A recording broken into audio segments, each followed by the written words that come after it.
Was what Hamas did on October the 7th an act of terrorism?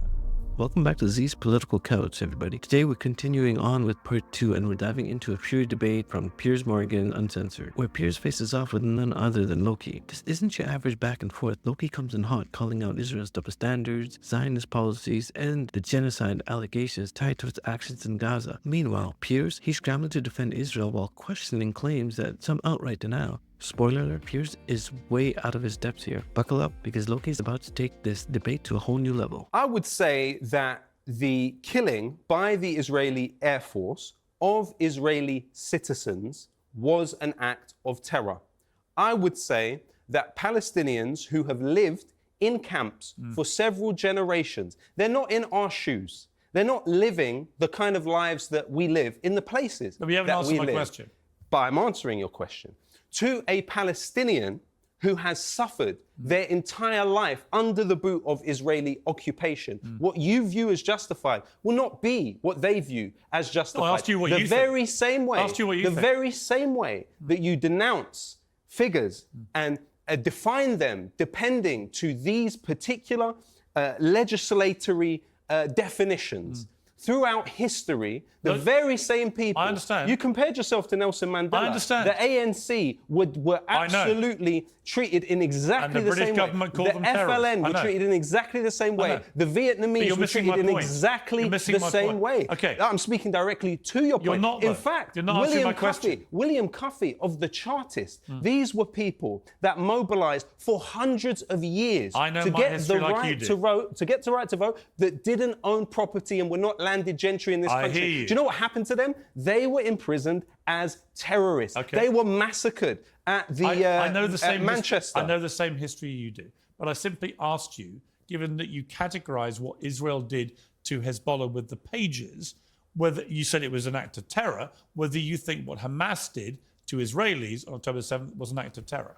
As I said to you then, the picture is not clear of what exactly Hamas come did on, to Lowkey. Israelis. There were lies about 40 beheaded babies So that your were pumped response- out all over the place. Yeah. No. There was so much fake news and lies on what happened on October 7th. How can we actually say... Have you watched the Hamas footage that they took themselves? Seen bits and pieces. Bits and pieces? Yeah. Literally bits and pieces of people's bodies? No. No? What Really? I don't understand... You haven't seen it, What have I you? don't understand... Why what don't I you don't want to see understand- it? I'm happy to see it, but what I don't understand, no, as in I would like to see these things, but what I'm saying to you, that you are seeming to minimize, in my opinion, is the fact that the Hannibal Directive was implemented. If the Hannibal Directive July was 20 implemented, if I'm a about fake to read you news something. campaign was I'm about rolled to read out... you something. Read. A July 2024 Haaretz investigation revealed the IDF ordered the Hannibal Directive to be used, adding, Haaretz does not know whether or how many civilians and soldiers were hit due to these procedures, but the cumulative data indicates that many of the kidnapped people were at risk exposed to Israeli gunfire, even if they weren't the target. In other words, there may well have been a directive issued, says Haaretz, but nobody knows whether anyone was even hit or killed. Look at the cars. but Look at the cars hang fleeing on. the Nova Festival. I've watched the video footage of what Hamas did to people in the cars. But here's my No, point, Lowkey. Here's my look point, at the Lowkey. Nova Let me Festival. finish. My point is, you have extrapolated this and you've taken it to hundreds of people in the 1,200 that were said to have been killed were killed by Israelis. Yeah. There is absolutely... That's documented. There is zero evidence. No, there is. The hundreds of people were read killed. the Electronic Intifada, read The Grey Zone, read Al Jazeera. Look at the Al Jazeera documentary, Haaretz you'll see in it there. July this year, there is no evidence. No, actually, there is evidence. And Haaretz, Why didn't they And put- Haaretz pointed some of it out early on. They didn't. I've just read At the it to you. Eretz crossing, they pointed I've out literally that an just read it airstrike to was you. called in. I've just read to you what they found. Well, you've read one article which clearly shows that the Hannibal Directive was implemented. No, a Let me Haaretz ask you a question. investigation. If an Apache helicopter shoots at a car, what happens to the car? This is where you know Piers is grasping at straws. He's focused on painting Hamas as pure evil while ignoring Israel's indiscriminate bombing. The bias is so obvious, it's embarrassing. Next, Lowkey flips the script, highlighting how Zionism itself is the root cause of the conflict. He calls it anti-life ideology, which relies on the displacement of suppressing of Palestinians. And how does Piers respond? By dragging in Iran, Hamas, and Hezbollah as if that somehow accuses Israel's action. But here's the most telling part. Piers admits that Israel's public support for Netanyahu is growing, not because of justice, but because of fear-mongering and about annihilation. This is manipulation at its finest, using fear to justify massive human suffering. Have you? Do you think Here's the thing, Hamas? Let me ask you a question. Do you think that the use of AK-47s would cause the damage that was done to those cars fleeing the I Noise think Festival? that because It wouldn't. I think because you have chosen not to view the footage that Hamas broadcast to the world, you are incredibly ill-informed about this. And my advice to you, you're given how ill-informed about it, given how unfortunately. engaged you are in this whole thing, I'm staggered you just haven't watched that footage. Then you wouldn't be asking me these questions.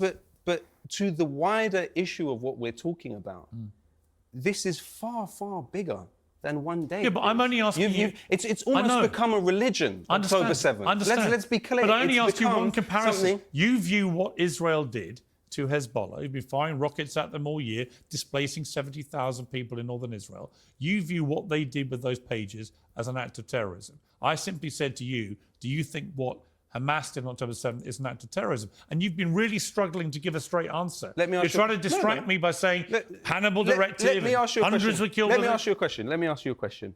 Do you couldn't give a straight answer. Do you believe in the provisions of the Genocide Convention? I do not believe what Israel's doing is waging genocide. That's not what I'm asking. Do you know why? It's not what I'm asking you. It's not what I'm asking you. What I'm asking you is Article 1 of the Convention on the Prevention and the Punishment of Genocide says that all parties that are part of this are under obligation to prevent the occurrence of genocide and punish those responsible for its commission. There is How many a people sound live in argument. How many There is people a live in sound Gaza? argument. How many people live in Gaza? 2 million people live in Gaza. How many have been killed? Well, I mean, the Lancet Medical Journal has put forth the assertion that 200,000 people's lives have been ended by Israel's operation. Well, it's completely untrue.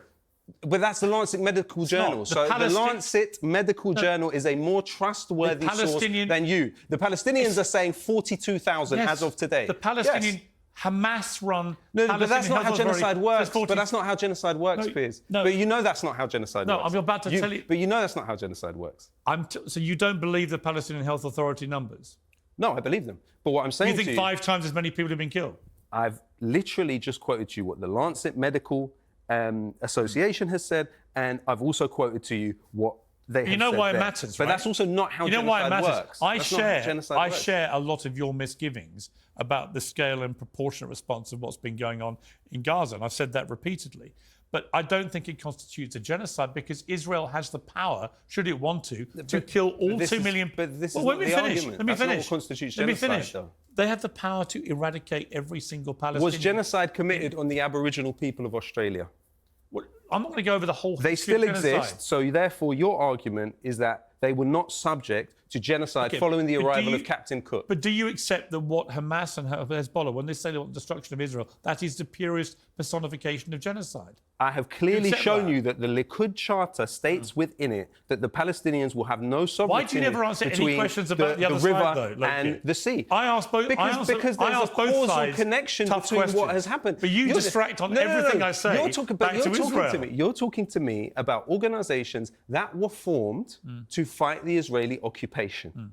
Their response to that occupation is what it is. The occupation exists first. Zionism exists first. What comes after it is a product of that social So imbalance. you would categorise what they've been doing as resistance, not terrorism.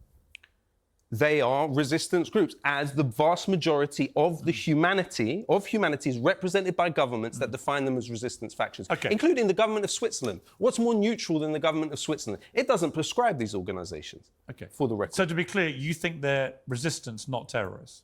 Yes. Okay. Lowkey's absolutely right here. You can't bomb your way to moral high ground. It just doesn't work. Piers attempts to deflect by blaming Hamas and Hezbollah as textbook propaganda. But here's the reality. The world isn't buying it anymore. For every missile Israel fires, it's losing 1,000 allies in the global court of opinion. Israel's strategy is short-sighted. It can't win against public opinion by silencing critiques or burying facts under the rubble. The truth has a way of coming out. And when it does, Israel's actions are exposed for what they are, a campaign of suppression and domination. This is Lowkey at his finest, cutting through the noise and hitting the core of the issue. He's not just debating Piers here, he's challenging an entire narrative. Is he winning? Thanks for joining me on Zees Political Couch, where we don't shy away from the hard conversations. If you love this breakdown, smash the like button, share this video, and subscribe for more unfiltered analysis. Let's keep exposing the truth together.